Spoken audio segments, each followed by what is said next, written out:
This is Outrageous History.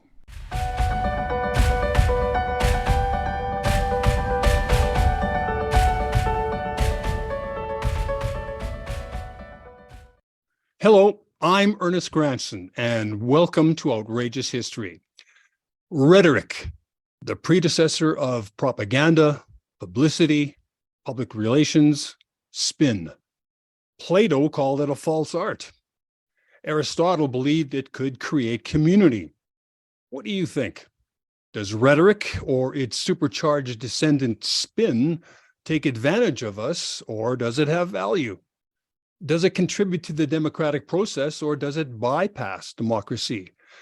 Those using spin at the highest levels, namely the presidents of the United States, have asked themselves those same questions.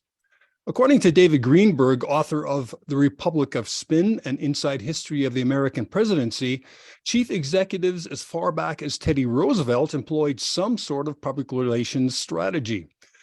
David, who is an award-winning author, columnist, and writer for numerous publications, and a journalism professor at Rutgers University, says it was Roosevelt who launched the age of publicity. David is here with us today. Thanks for being here today, David. Sure, I'm glad to be with you. So, David, in your opening chapter, you quote Daniel Patrick Moynihan, the longtime Democratic senator and former advisor to Richard Nixon, who said, "Everyone is entitled to his own opinion, but not to his own facts."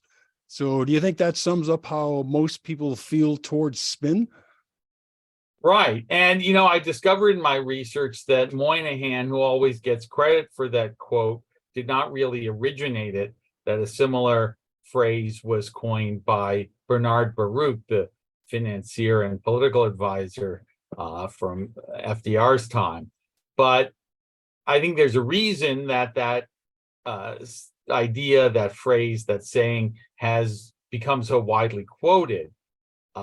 We are in a time when there's intense disagreement, even intense disagreement on what the facts are.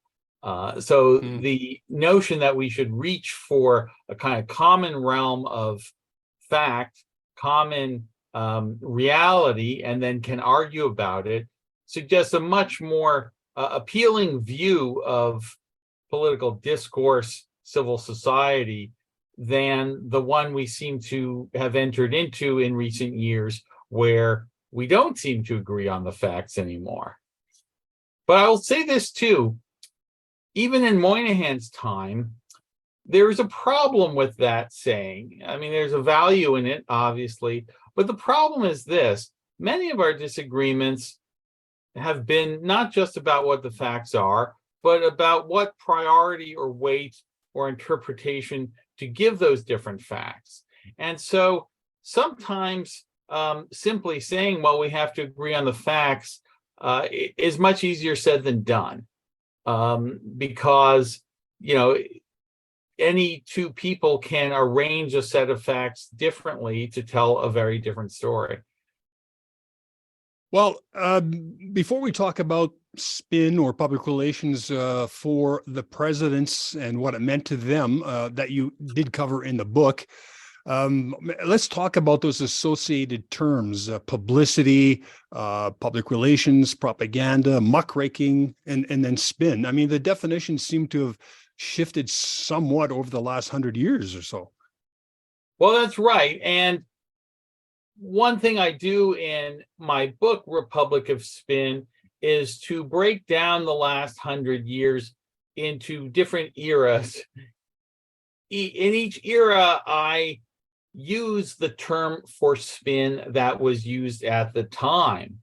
And all of them sort of mean the same thing. Spin is a word really that comes out of the 1980s. But in the early 20th century, we heard about publicity and propaganda. Public relations then comes into vogue. The 20s, we talk about ballyhoo as a way of sort of hyping things, advertising. In the Cold War era, we talk about news management, and with television, we hear a lot about image making. these days, all kinds of things, strategic messaging, communication, right? So there's many ways of describing this phenomenon. And as you said before, the earliest one is rhetoric. Basically, what they all describe is an effort to put one's best spin on the facts, on the situation, ideally while staying within the realm of defensible claims to truth. So some people will point to spin or propaganda and say, oh, this is really a term for lying. But in its original formation, in its original use, these terms did not really suggest lying. They suggested advocating, putting a slant on things, but staying within the realm of what was truthful and what could be defended as truthful. The linguist or psychologist Steven Pinker has a phrase, the euphemism treadmill. It's a nice phrase. Basically, what he means by it is that as words take on a negative connotation, we then come up with new words to replace them, hoping that they'll be free of the negative connotation. But over time, the new words also take on a negative connotation because the underlying phenomenon that we're describing still may carry some of those negative associations. So we've always had this sort of distrust of persuasion, of the use, particularly of mass media, to persuade the public. And so a term like propaganda or a term like publicity, they both start off as neutral terms. They don't really have negative associations. But over time, they come to be associated with the negative qualities of that, particularly with propaganda, the way that communist governments, fascist governments, totalitarian governments used propaganda in an effort to control their populations. Now, we also, of course, use propaganda in the United States, and it can have a negative connotation here too. But it originally started as a church term, the doctrine to be propagated, the ideas to be put forward. Publicity originally meant making things public, bringing it to the public to see and hear and understand. Then it became caught up with the machinations of public relations men who are seen to be engaging in some deceptive or not fully honest practices. So it takes on the negative connotations. And I think we see this with all these terms, or almost all these terms, that they kind of originate as neutrally descriptive, but then come to embody, at least for some people, negative associations. Well, it's interesting that in your book, it was in your first chapter that you jump right into a description of Teddy Roosevelt's impact on the use of publicity. But it's in the second chapter that you discuss the impact of his immediate predecessor, William McKinley. Why did you arrange it that way? You're right to notice that.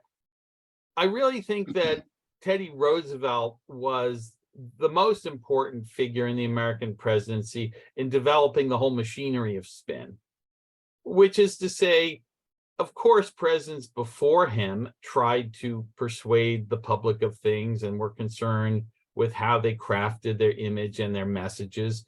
That's true of all presidents from George Washington onward. What you start to see with Theodore Roosevelt is the construction of a whole apparatus rooted in the White House that includes hiring people, publicity agents, to manage particular projects. It includes holding these sort of proto press conferences where he would gather with reporters to tell them how he thought they should write the news. It included publicity stunts. He would do things that he knew were symbolic, but would grab newspapermen's attention, making it the headlines. For example, submarines were new, and he personally got into a submarine to go to the bottom of Long Island Sound, knowing that that had news value. A whole series of tools and techniques and institutionalized practices that come to be associated with the whole communications apparatus of the White House really begin with Teddy Roosevelt. Now, at the same time, I do not believe that individuals single-handedly make history. Roosevelt was part of a continuum, and McKinley before him did make his own contributions. So I thought readers should begin with Roosevelt. He's the exciting figure. He's really the pivotal figure, but I didn't want to present him as just kind of emerging full-blown as this master of modern media without backing up somewhat to tell the story of, at least briefly, William McKinley, and even with a nod to some of McKinley's predecessors as well. Well, it seems like Teddy Roosevelt's view of publicity had formed long before he became president. I mean, by the time he became president and was so confident in the limelight of the press, do you think that view was powered by his overwhelming personality, or did he really have this great sense of purpose in using publicity for the greater good? Well, I think both things are true. You know, he was a young president, the youngest president ever to take office at the time that he did. And so generationally, he was just much more attuned to the rise of mass media, mass circulation newspapers, also of film and sound recordings. All of this, he was just much more in a position to be receptive toward and not look askance at. He did have an ego. He did have a love of the limelight, and no doubt getting attention from reporters, from newspapers, brought him great ego satisfactions. But he also recognized that that could be a tool for implementing an agenda that he believed would be good for America, good for the society as a whole. And I think this is generally how politicians operate. You know, it's popular to deride them and take a cynical stance that they're just in it for themselves. But politicians typically choose politics as the arena in which they want to achieve their fame because it's an area where you can have an impact on public policy and on the shape of the country. And most politicians do have beliefs about what are the good and not good ways of trying to achieve those goals.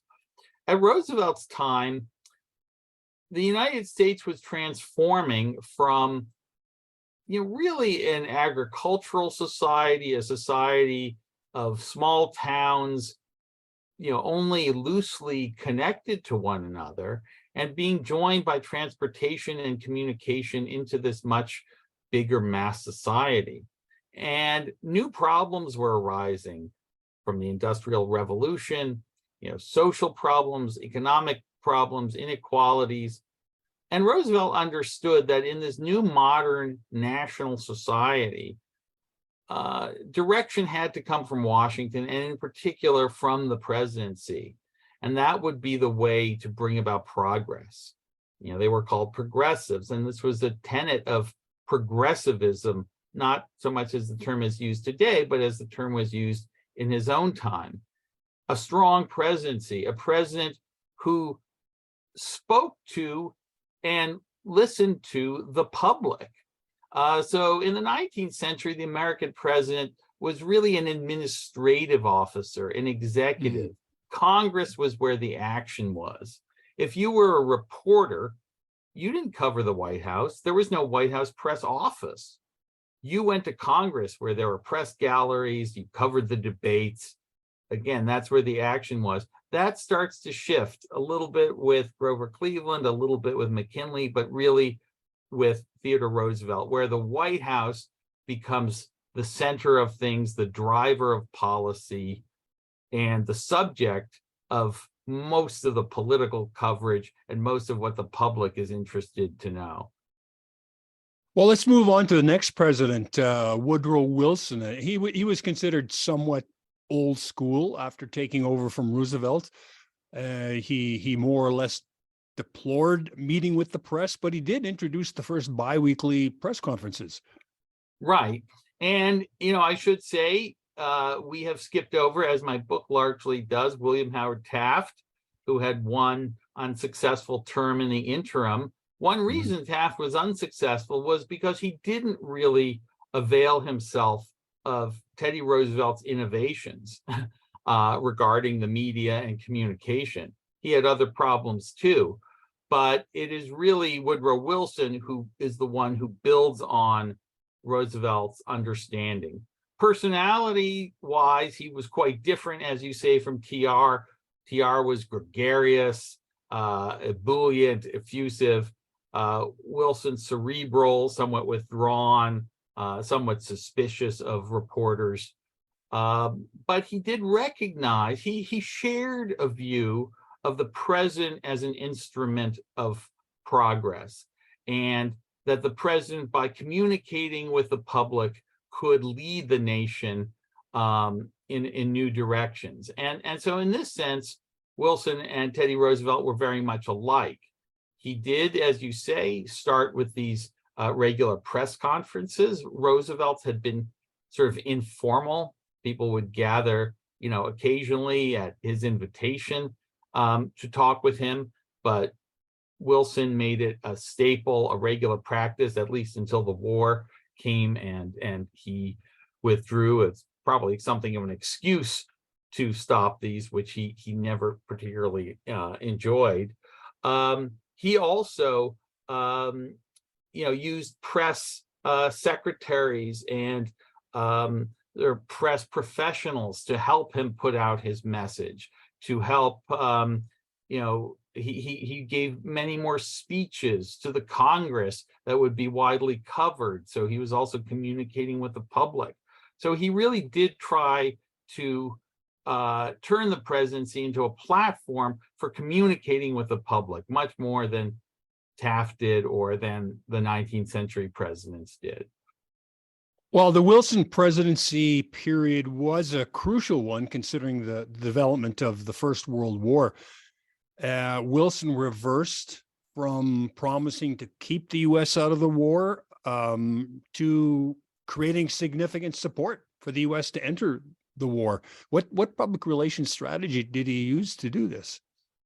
Well, he really had no other choice at that point. Some historians of the Vietnam generation, have read back World War I as a bad war, like a Vietnam-style war. And that's really a kind of historical fallacy shaped by their own generational experience. He was responding to German aggression in Europe and then on the high seas against American ships. And he really did not want to enter the war. He wanted to try to resolve things diplomatically and thought the United States could kind of play an honest broker role. That seemed to work through the summer of 1916. And it seemed to work as he's on his path to re-election in the fall of 1916. The Germans back off a bit. But then they resume the submarine warfare. They resume hostilities, and people know the history, the Zimmerman telegram, and so on. So that by the spring of 1917, it's really untenable for the United States to keep out of the war. Wilson does try to rally support. One of his strategies is preparedness, that he believes that bulking up the military, having a draft, strengthening the Navy will kind of counterintuitively send a message of strength to Germany that will then help the United States stay out of war. So by showing that we can't easily be pushed around. And other presidents, of course, in other eras have operated similarly, that with a strong defense, that's precisely how you deter war. In terms of communication, he sets up something called the Committee on Public Information. And again, this has been completely misunderstood by a lot of historians who just see it as a factory for putting out lies and phony propaganda. I think it can be called a propaganda agency, but again, one has to understand that term in a somewhat more neutral sense. The vast bulk of what the committee put out was just objective information about wartime production, about what was happening militarily. It was really an effort to systematize, to sort of bring the progressive era values of organization and efficiency to this vast project of informing the public what was happening with this war. All these new agencies sprouting up in Washington to deal with the wartime exigencies. Now, there were obviously instances where it veered into emotionalistic propaganda.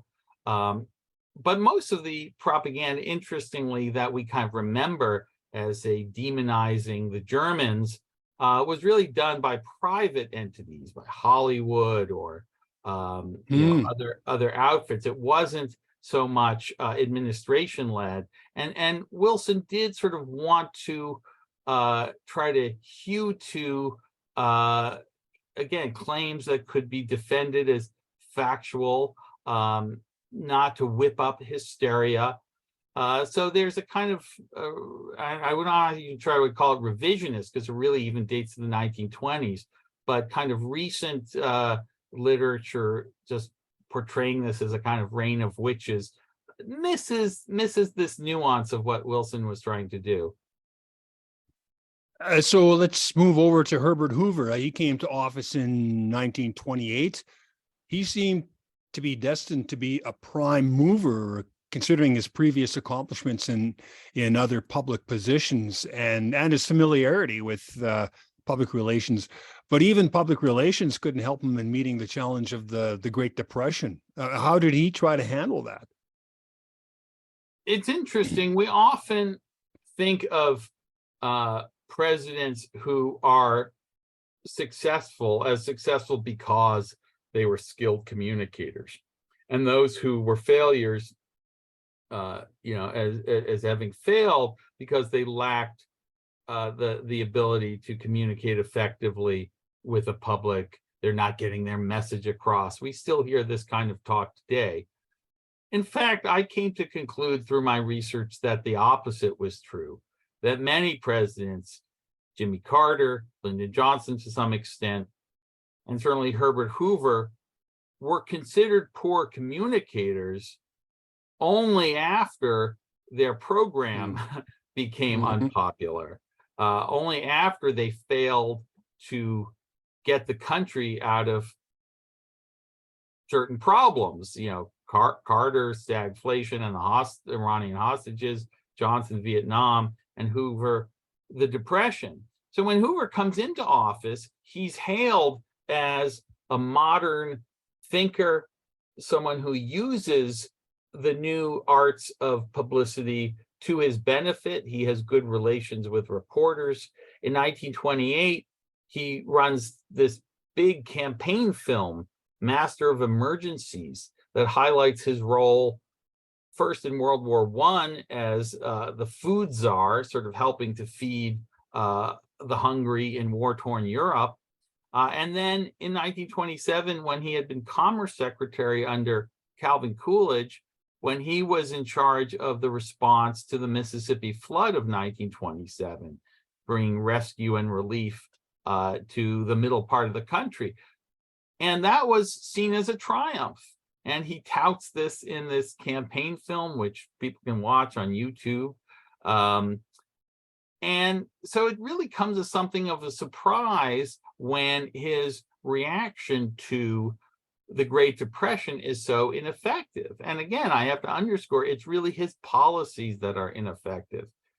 The poor communication, the communication fails because it becomes impossible to sell these policies. And at one point he creates a public relations committee, and they consult with Edward Bernays, who's one of the leading public relations men of the day, Sigmund Freud's nephew. He had consulted with Coolidge at times in his presidency too. And Edward Bernays essentially throws up his hands and he says, you need a jobs program. Like, I can't solve this just with the magic of public relations. It doesn't work that way. You need a program. And so, yes, Hoover had certain personal qualities that compounded the problems. He became sort of brooding and withdrawn. He didn't really know how to win over the press the way, Franklin Roosevelt did rally reporters and the public alike behind a kind of positive can-do spirit in addressing the Depression. Hoover did not have those skills or those instincts. Right, and FDR became president right in the middle of the Great Depression. But he took radio and contemporary communications to a whole new level, using radio as a way to personalize presidential addresses to the nation. But although not everyone believed that the use of radio was a positive movement. Right. Well, so a couple of things to say there. Yes, what Roosevelt did with radio was indeed remarkable. Other presidents had used radio. We sometimes forget this. It was Calvin Coolidge who gave the first inaugural address that was broadcast, who gave the first acceptance speech accepting the Republican nomination that was nationally broadcast. And in many other ways was the first. He even gave the first presidential speech on film, a talking film a couple years before the feature film, The Jazz Singer. But what Roosevelt did is he wrote the speeches for radio. He had the speeches designed for radio. So, Coolidge gives his speech and hooks up a microphone and taps into this new radio network so everyone can hear it. But he's giving the same kind of speech as he would have given to an auditorium or a lecture hall. Roosevelt talks about the fireside, an intimate setting. He imagines who his viewer is, some farmer he knew up in Dutchess County, New York, and he tries to adopt a personal conversational tone using you and I, talking in a sort of silky voice, and they're short speeches, 15 minutes or so. So it really has a very different kind of effect on listeners than these old style oratory, which Coolidge was quite good at, but wasn't really what radio was made for.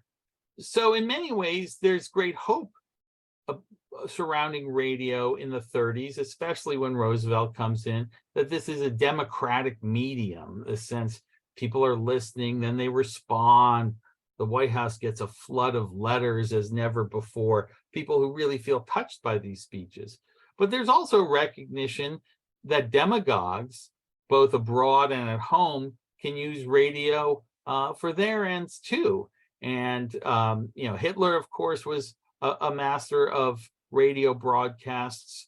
In the United States, you see demagogic figures like Huey Long commanding a following through radio speeches. And these sometimes point toward the darker side of mass democratic movements, of how a mass public can be sort of mobilized with anger in this sort of populist vein. So observers and commentators are aware of both of these tendencies that radio has in the 1930s. the potential for democracy and sort of forging community and communication, having a lot of resonances there, but also this dark side and the potential for mobilization behind sort of angry and demagogic figures. Well, let's talk a little bit about that aspect, because you have an interesting chapter in which you address the contribution of Joseph Goebbels and Adolf Hitler to really the advancement of propaganda.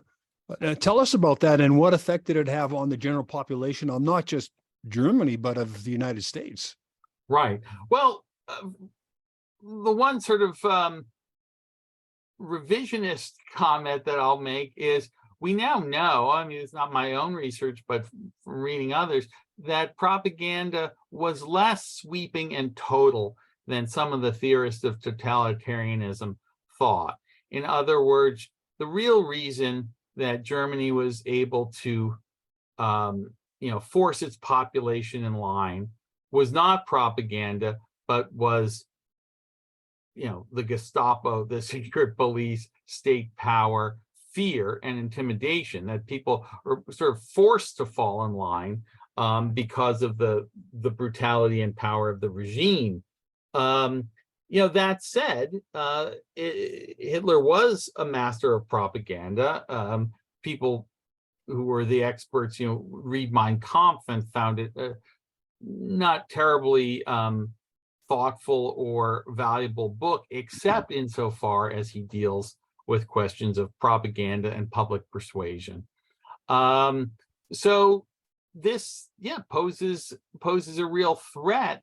And again, we kind of see these echoes today when we talk about new media forms, social media or what have you, the potential for the democratic, forging of community, reaching out to people who have been excluded from the main channels and the main media, but also the potential for mischief, for the kinds of misinformation and propaganda spreading that we worry about today.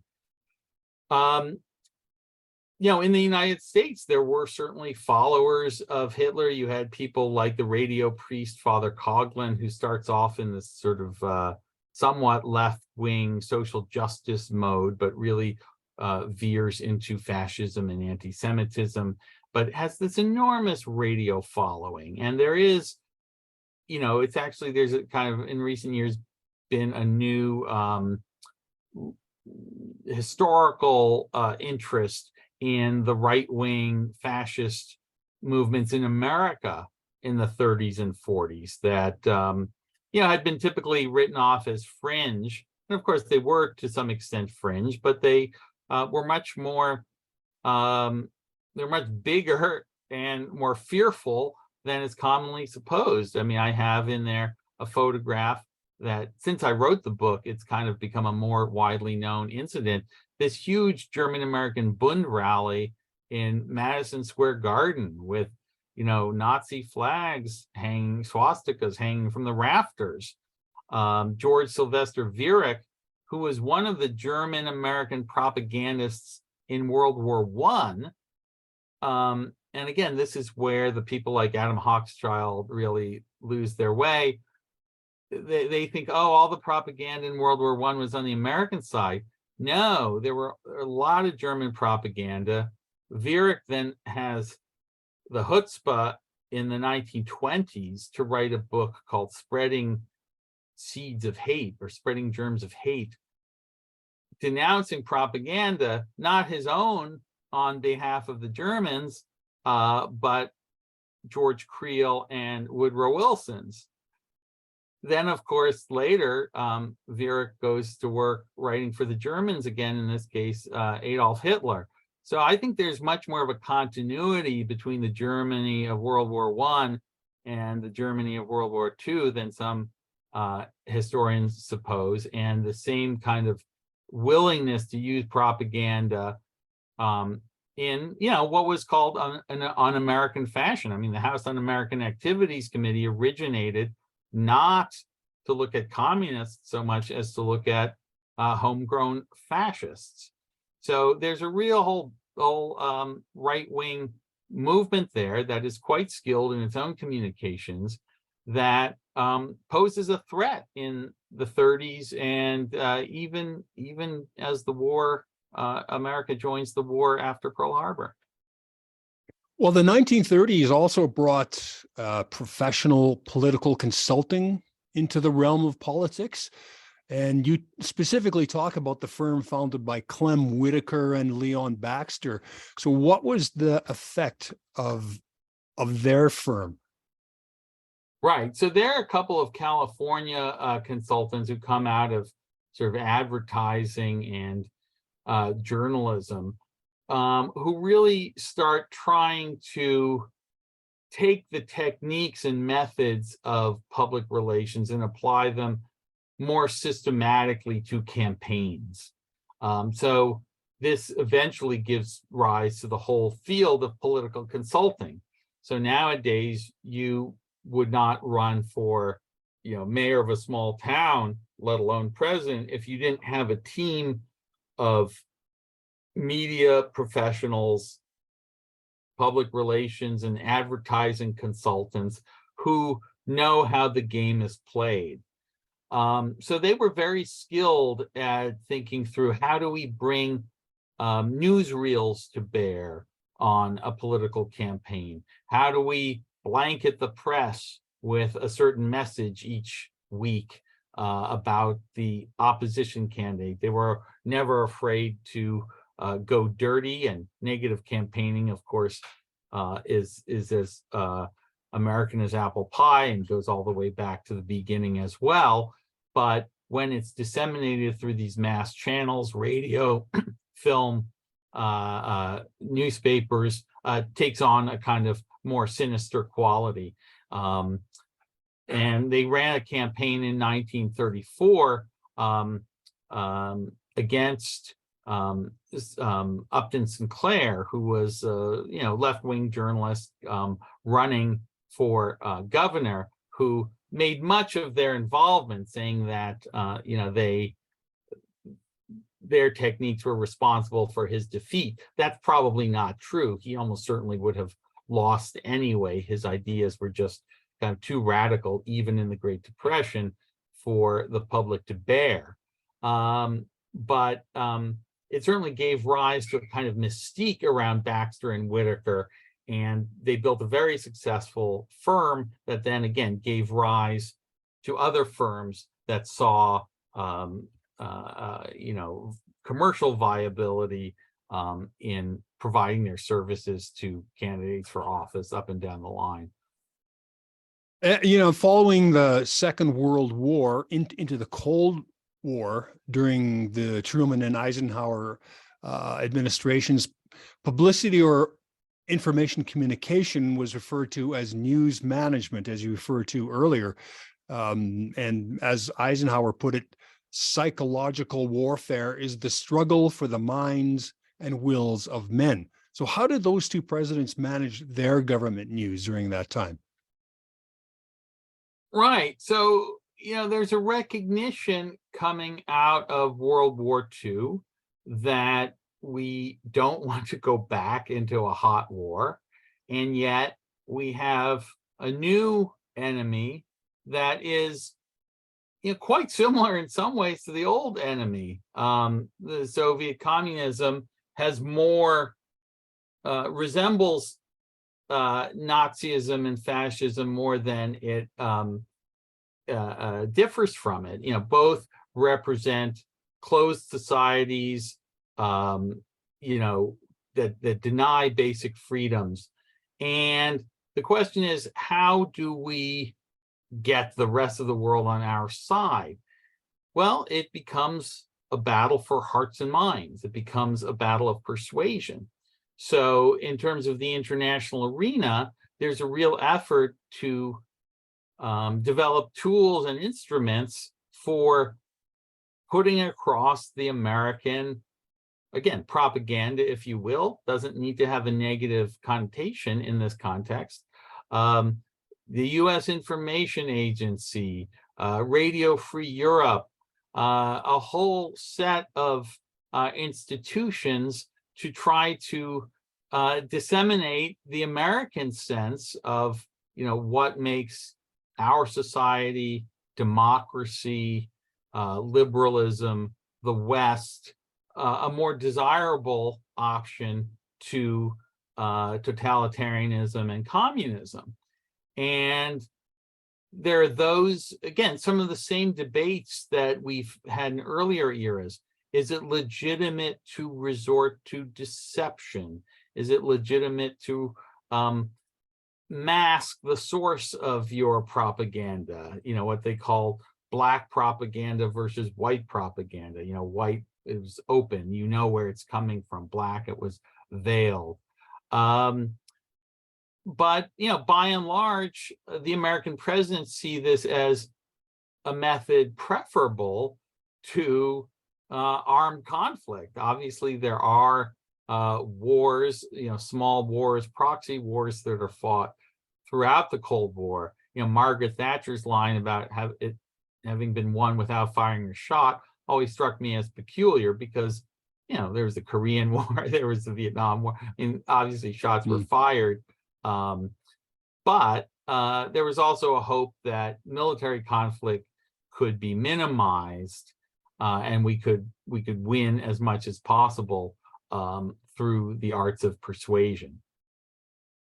Although presidential politics had been ushered into the age of television during that time, as Eisenhower became president, Richard Nixon was an early entrant into that age. And I refer to that famous, or well, actually infamous televised checkers speech. Can you tell us about that?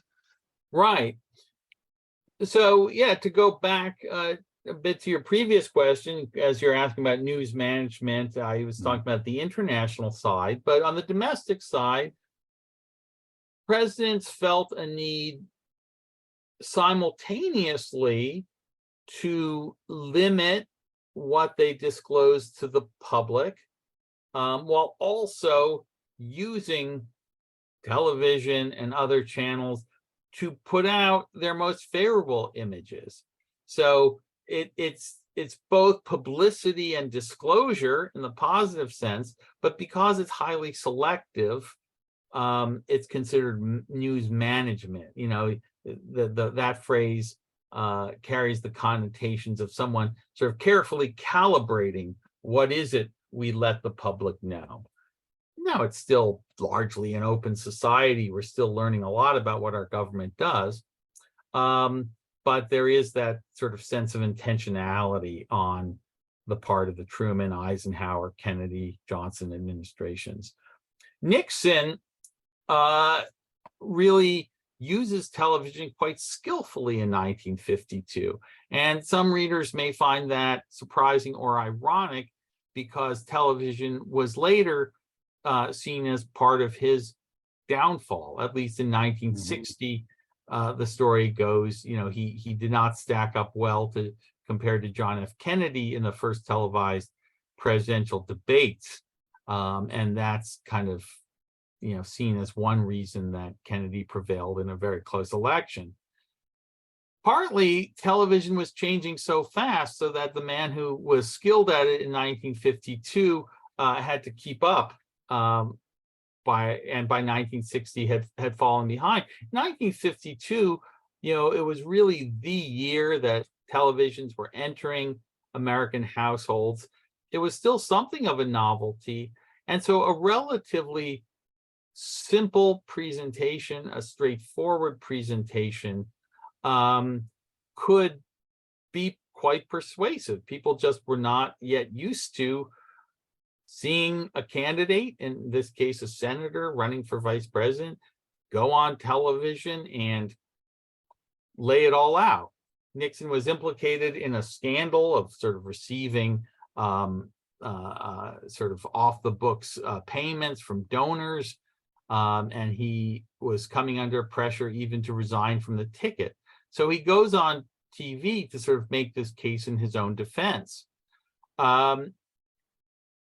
To many of his critics, liberals, a lot of people in the press, this was a maudlin performance. He was talking about stuff that politicians usually did not invoke a great deal, their families. The Chequers speech comes from the name of a dog that he said he had been given as a gift. You know, if this is what my critics are attacking, yes, I plead guilty. We got this black and white spotted cocker spaniel that my daughters love, Chequers. And people found it winning. They found it persuasive. They found him to be sincere and authentic. And that is particularly ironic because what his critics disliked and what they found so objectionable was this phoniness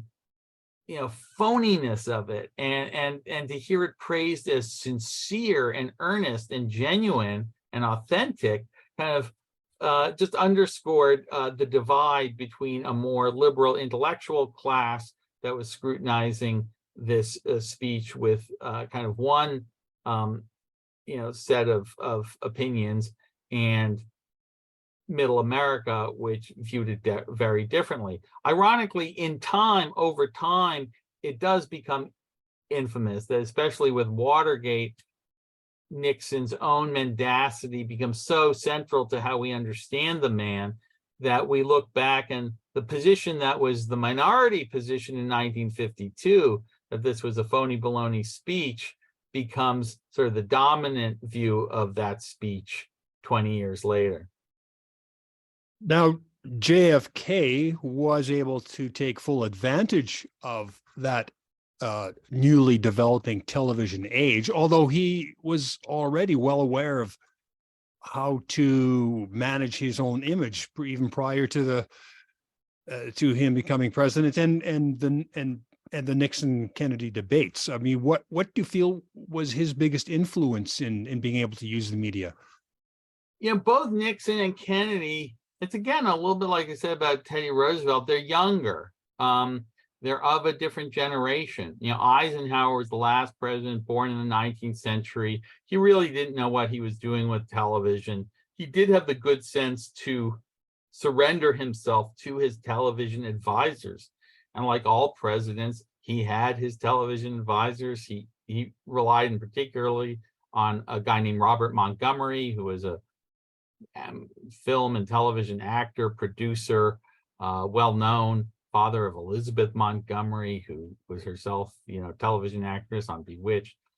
Anyway, Eisenhower trusted in his aides, but both Kennedy and Nixon kind of grew up. They came up with advertising, PR, television as part of the political fabric. So they just appreciated its value. They didn't look down on it the same way as, say, Adlai Stevenson, who was the Democrats' previous standard bearer. He just was contemptuous of television, and that probably stood in his way of, being more effective with it.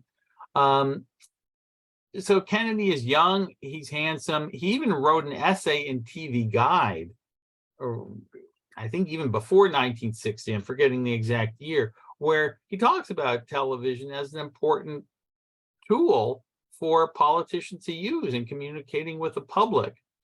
I mean, this goes back to your original framing, which I also use in the book of Plato versus Aristotle. Are these tools and techniques of communication used to sort of promote democratic understanding? Are they used for leading, or are they used for misleading? And of course, they can be used for both.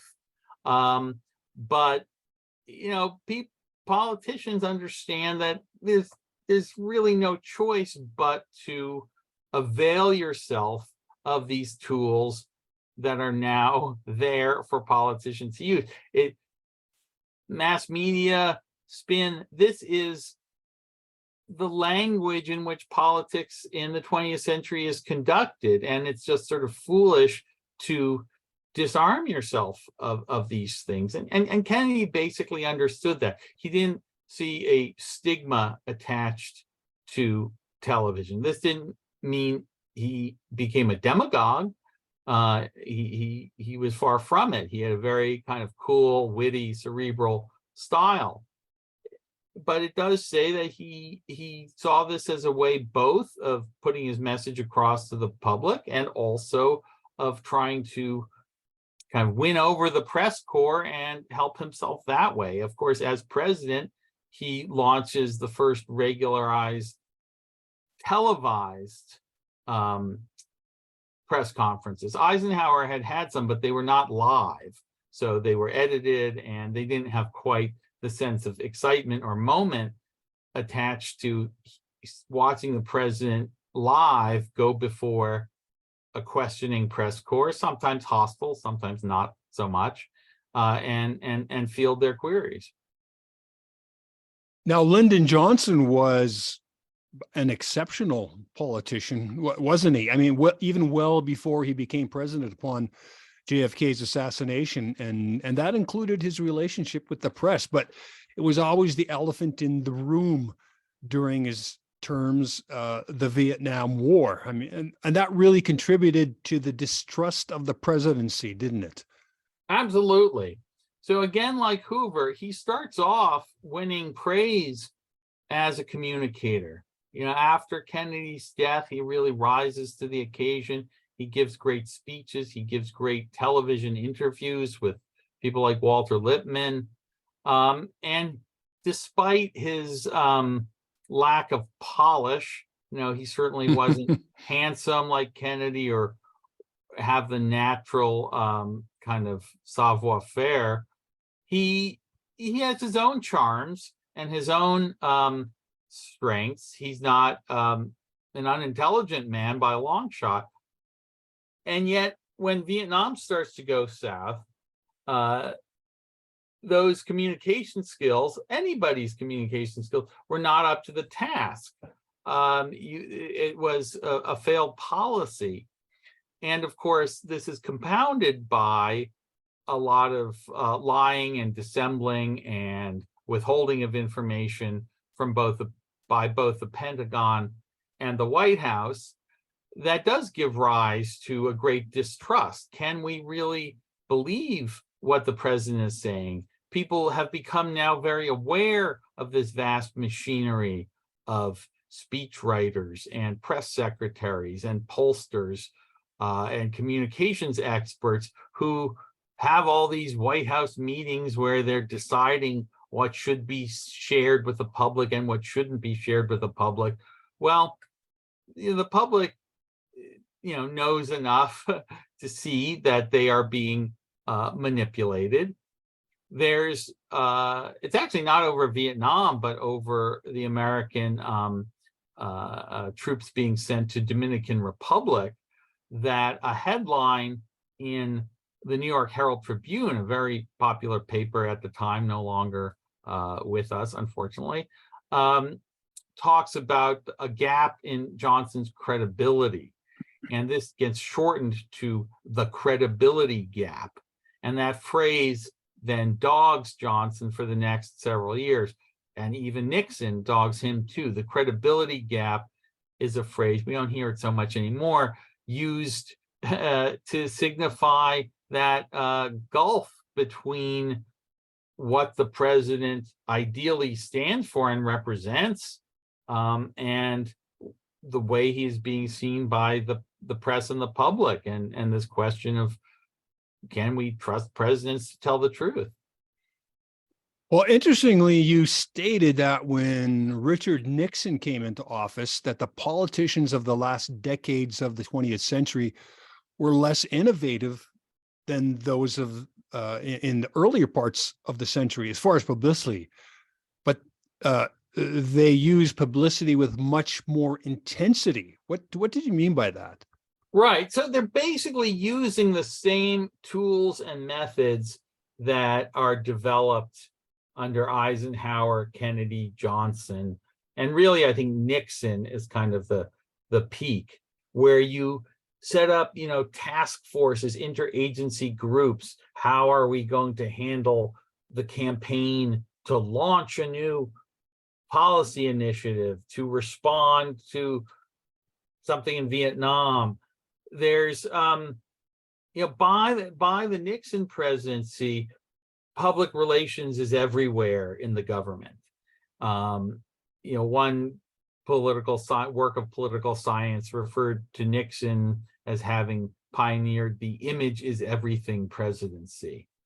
And subsequent presidents mostly just sort of follow suit. I mean, there are some refinements, there are ideas.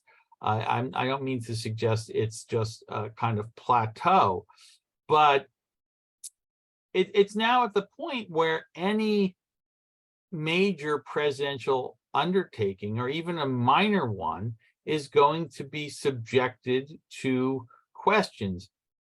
Where should the president announce this? Should it be in a speech? Should it be in a press conference? Should it be by a statement? Should it be somebody else in the administration who does it?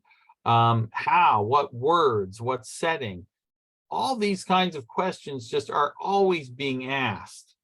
I mean, I think some of the examples we really remember come from the second Bush administration. They would have these backdrops with a phrase like, America's new initiative or something like this. That was just, it would be draped behind the president. Or, most famously declaring the end of hostilities in Iraq, which really were not the end of hostilities, just the end of sort of the formal warfare, where he's on the aircraft carrier with a big sign behind him that says mission accomplished. And it was done at a particular time of day, this kind of magic hour with this wonderful California lighting. And all of this was very much done with image making in mind. Of course, the problem is that images are never stable. Propaganda is never a simple thing or spin, so that what is effective one day, as that mission accomplished speech was when it was first given, 6 months or a year later, when people are seeing, oh, wait, this war is still going on and it's not going well, that moment in retrospect looks like arrogance, it looks like hubris, it takes on a very different coloration. So images, messages are context dependent, and it's not simply a matter of once you give a speech and persuade the people of X or Y, you've won. It's always changing, always in flux. All right. Well, if we move on to Jimmy Carter, who, unfortunately for him, we may not remember him much more than for his handling of the Iranian hostage crisis, but really prior to that, he played at a very high level of image making.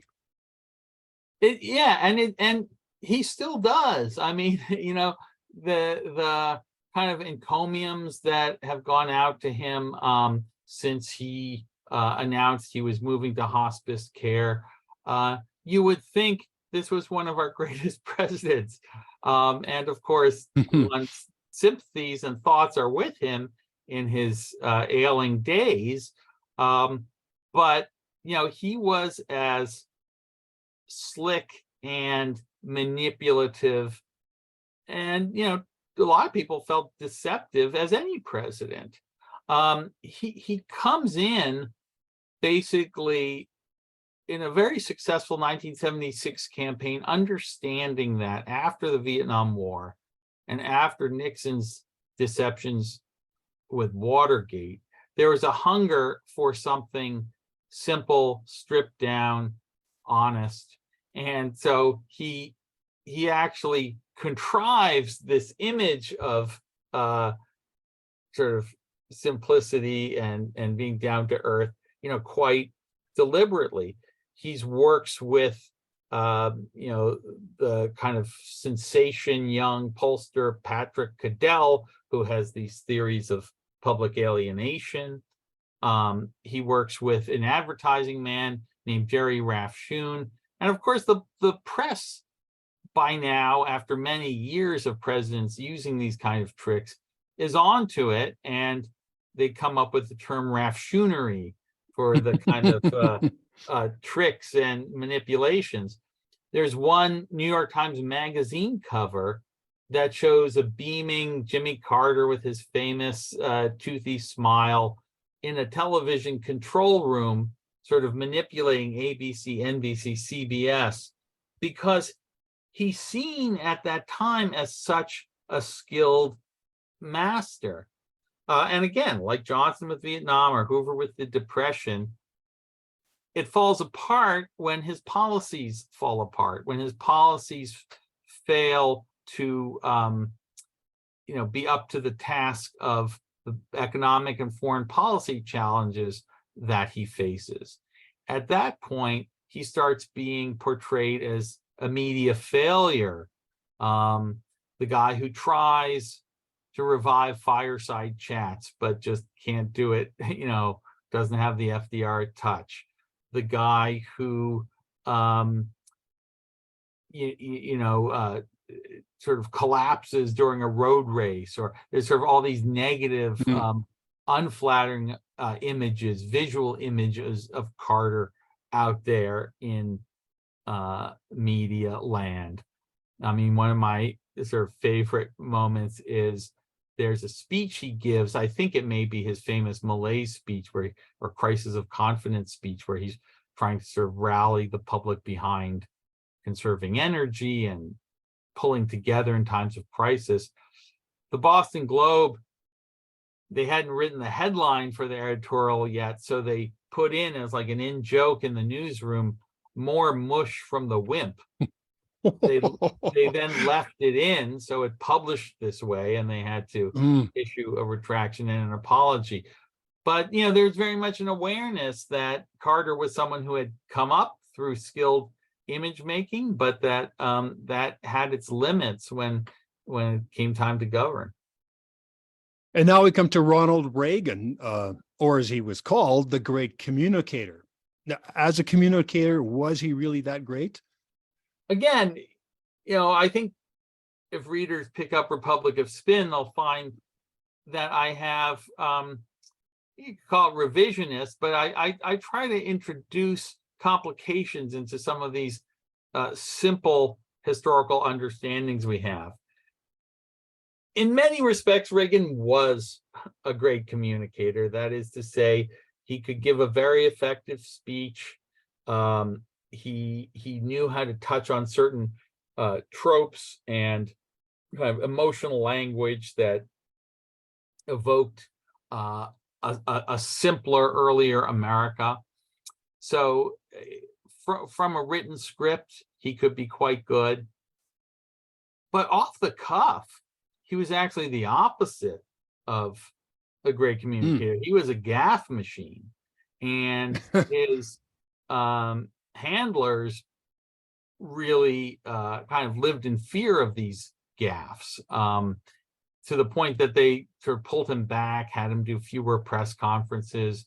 He would sometimes talk to reporters as he was walking to the helicopter to go off to Camp David and sort of feign that the rotors of the helicopter prevented him from hearing the question that he didn't want to answer.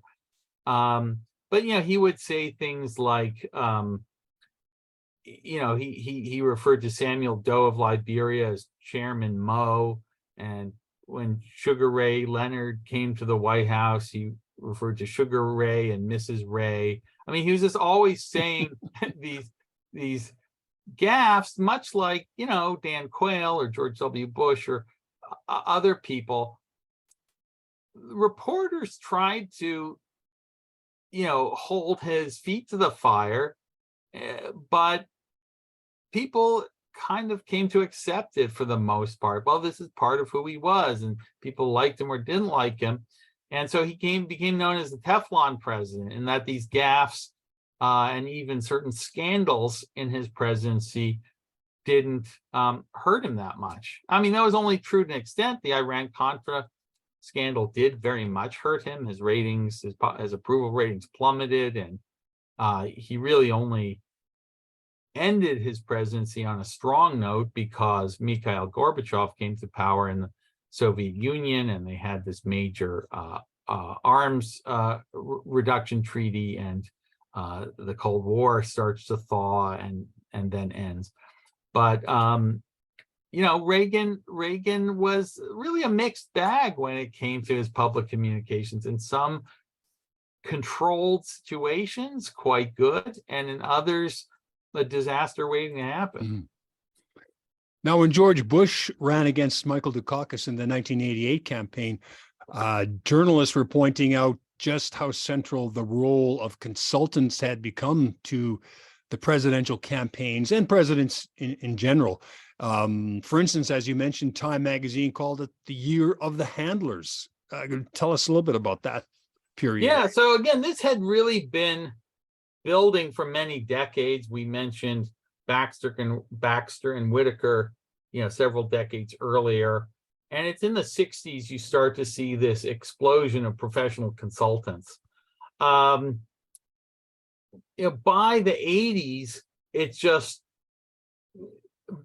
they become a story unto themselves. I mean, there are books about consultants and occasional feature articles, but by the 80s, they're so ubiquitous that it starts to feel like the candidates are almost these empty vessels, and the consultants are the ones who are really shaping the campaign, the strategy. It's a bit overblown.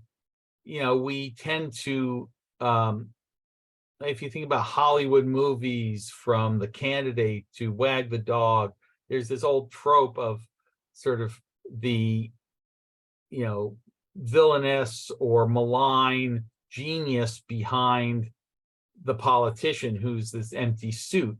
And, as I said earlier, that's not really the case. Politicians do have convictions. They go into politics because they believe in things typically, and they want to advance those convictions.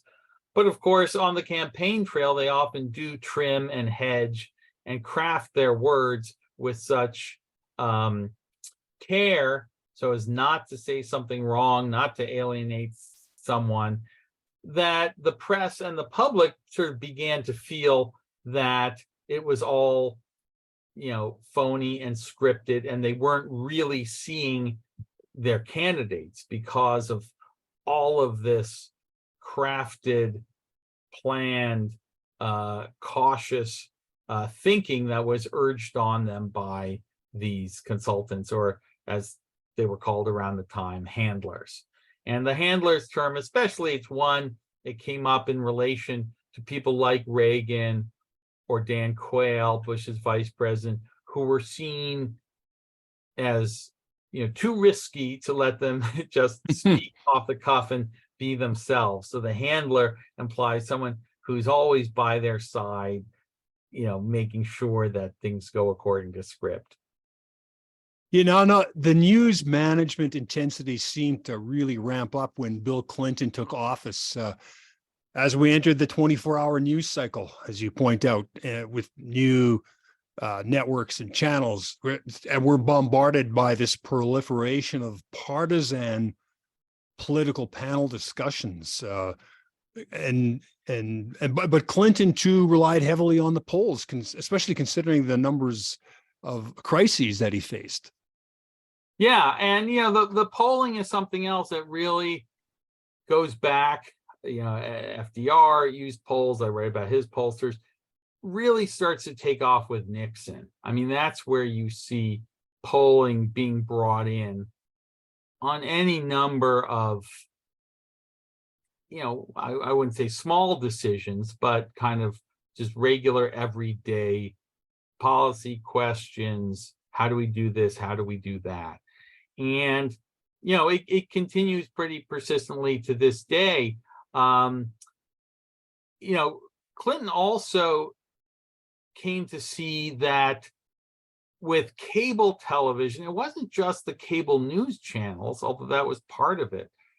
But, we forget that kind of into the 70s, even somewhat into the 80s, people basically are looking at these three main channels.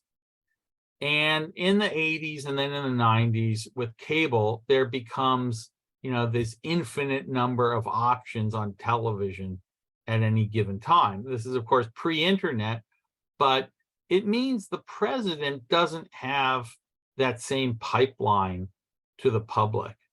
It used to be the president wanted to make a speech to the nation, would give an Oval Office address, and all three major networks would cover it, and you could count on tens of millions of Americans watching it.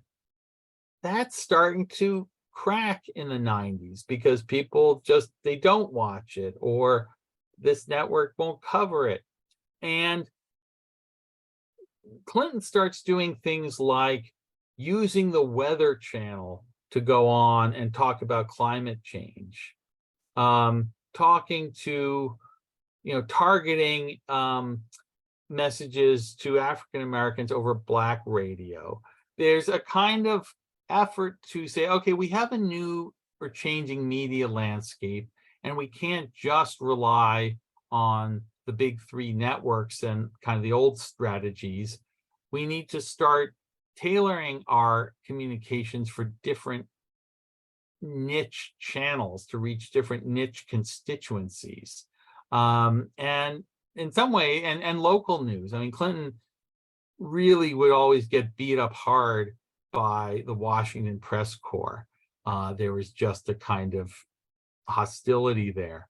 But if he would go around the country, which he liked to do, and speak to local television, in Nashville or Oklahoma City or wherever it might be, he would get a much more respectful and even deferential platform.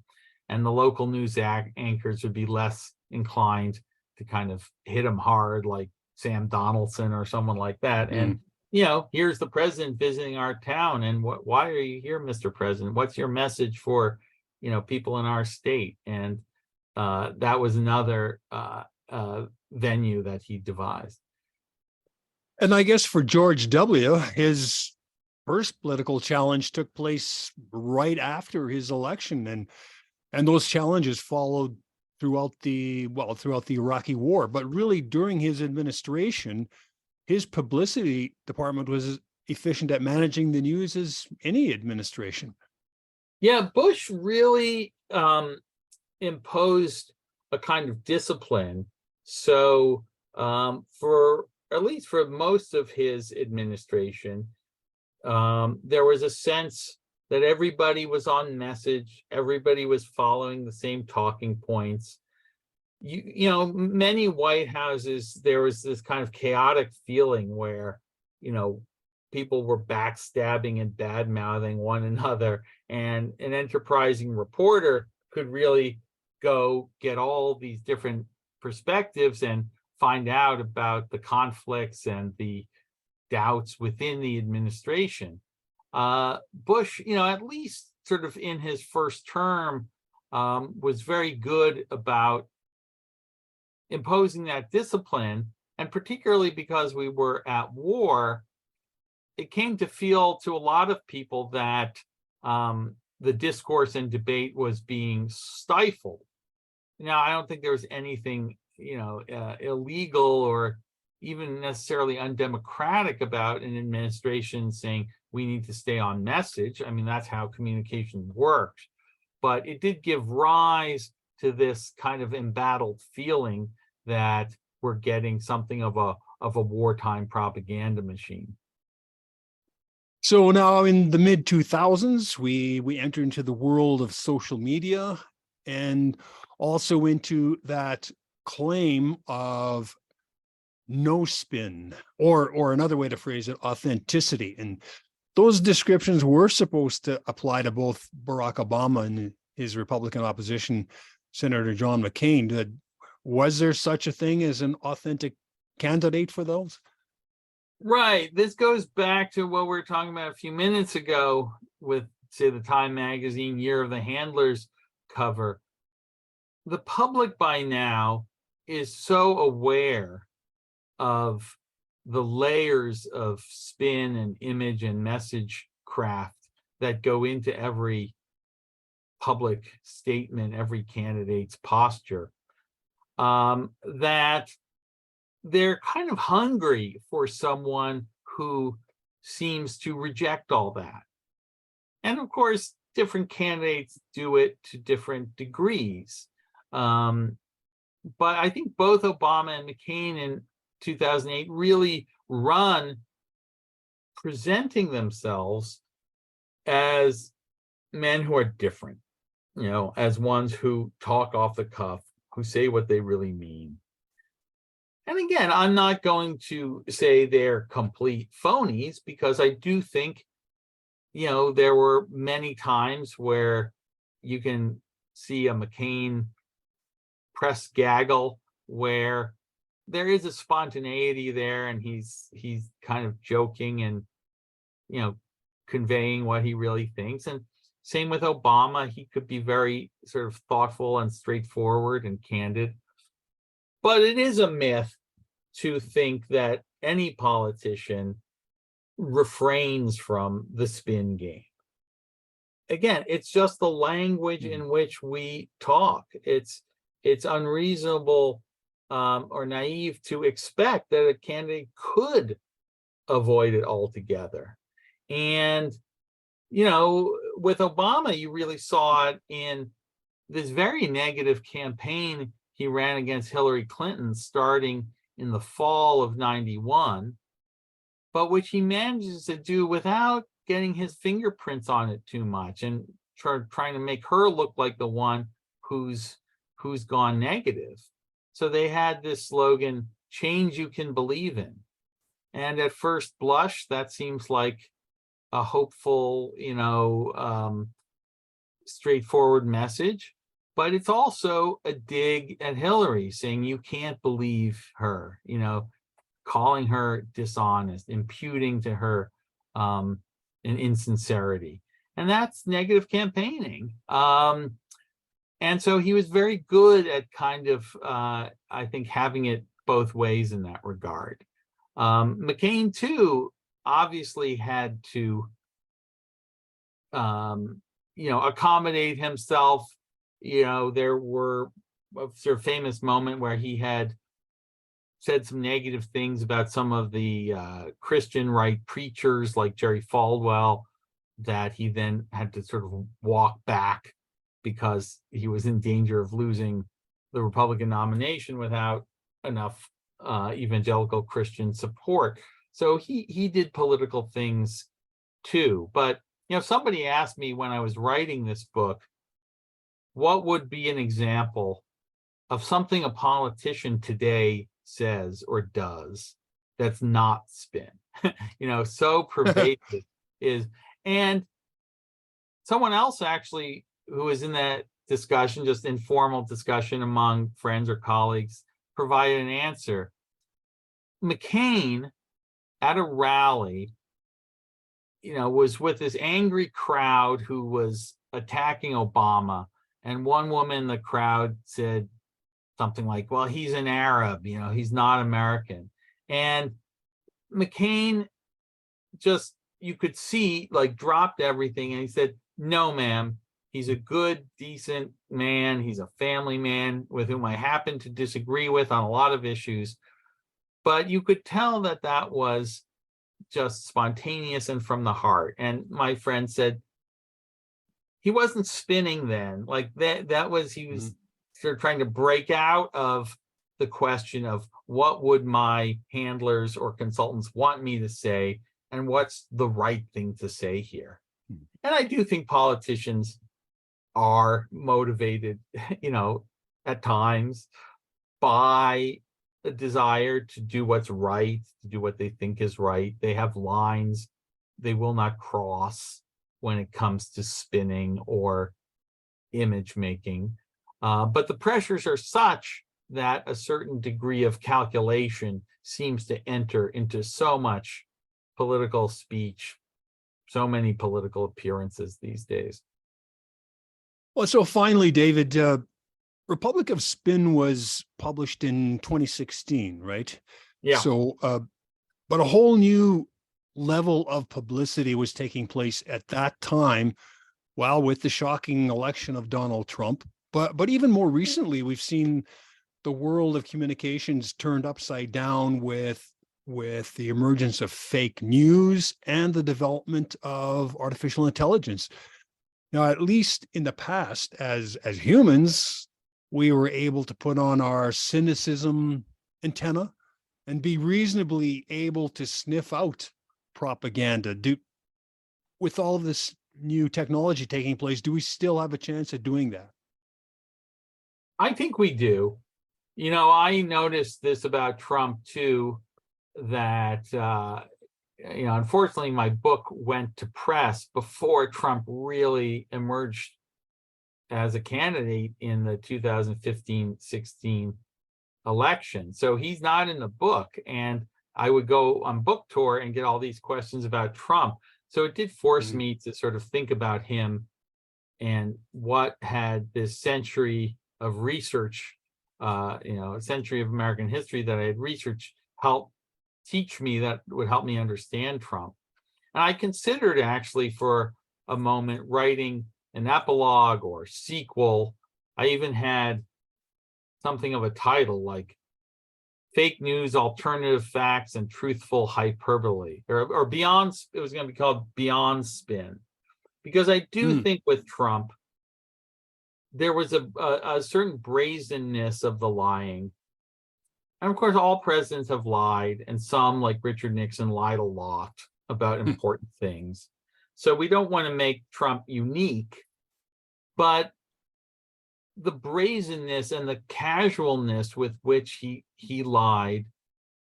I think about his first day in office with the inauguration, where he says this is the biggest crowd of any inauguration, and you can see that it's false from the photos. Like, everybody knows that that's not true. So, and he doesn't seem to care. So that is sort of different. Nixon actually cared when people didn't believe his lies. There was a desire to be believed in a way that with Trump, we're sort of beyond that. But you talked about the human instinct, whether it's a cynicism, or we might even find a kinder word for that, just a good built-in skepticism that I think we have always brought to political speech, to rhetoric, to spin. I think often when we're at the cusp of a new era where there's new technologies being developed, new methods being developed, they kind of work well at first, but then we kind of catch on and we realize, that story that's billed as sponsored content on my magazine website is actually an ad, and it's meant to look like a story, but it's an ad. We learn to suss these things out. There's a line, I think, from Sophocles, or I've seen it attributed to Sophocles: a lie never lives to grow old. And lies and deception, spin, can work in the short run. In the long run, I wouldn't say they never work. I mean, I think there are misconceptions about the past that remain widespread. But in general, time can bring the ability to question and debunk. And so it also goes with some of these techniques. So I think, many people now know when they're on social media or, swimming through this sea of fake news and alternative facts and so on, they know to beware.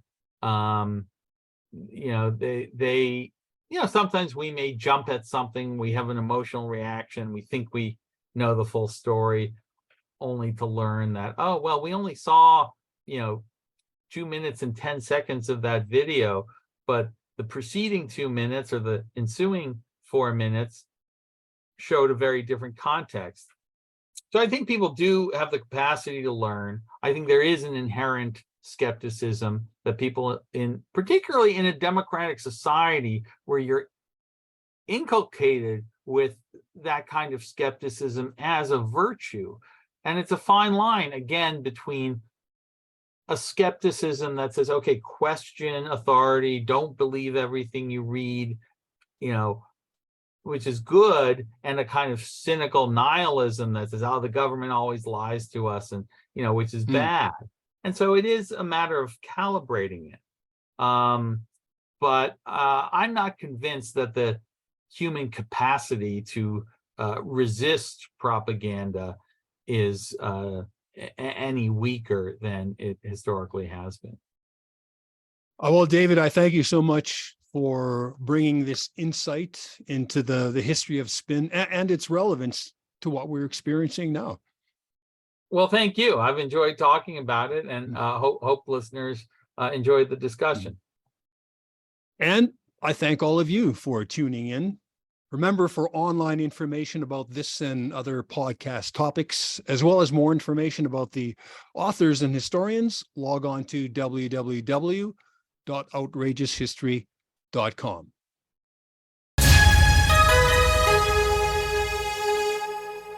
Outrageous History is produced by Northern Flicker Media.